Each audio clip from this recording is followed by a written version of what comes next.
These are some of the Japanese books I finished so far, and I'm gonna share each one of them. First is the tiniest one of this collection, which is People from My Neighborhood by Hiromi Kawakami. This one is actually a very short but fun read because it talks about the people who lives in the same neighborhood but has different stories, and each of their story is somewhat peculiar but fun. Think of a kid who loves to imagine all sorts of things. This is that book. You would really enjoy this if you just want a very quick read or a palate cleanser.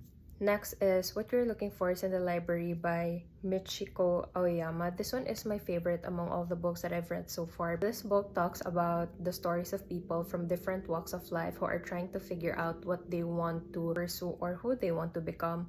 So there are stories about a woman who works at a department store who wants to learn a new skill because she thinks that she could expand her learning more. There are also some stories that talks about passion and how you can make it as your career.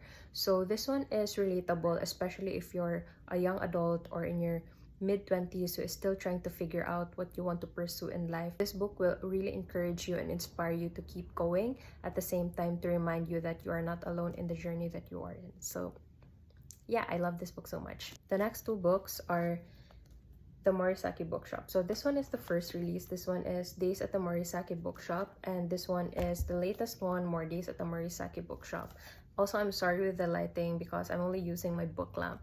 But anyway, to continue, I actually also enjoyed reading both of these books. They are very thin. They can be finished in one sitting as well. The Morisaki Bookshop talks about the story of a woman who is in her late 20s, who has just lost her job, who has gone through a bad breakup, and who needs to move out of her apartment and doesn't have any fallback plan at all. So her mom suggested that she go to her uncle who is running a bookshop which is called the Morisaki Bookshop, so that she'll be able to take a break. And then that's where the story started. And what I love about this book is that it's filled with lessons that you can actually learn from, especially when it comes to healing and being able to connect with people that you once thought as strangers.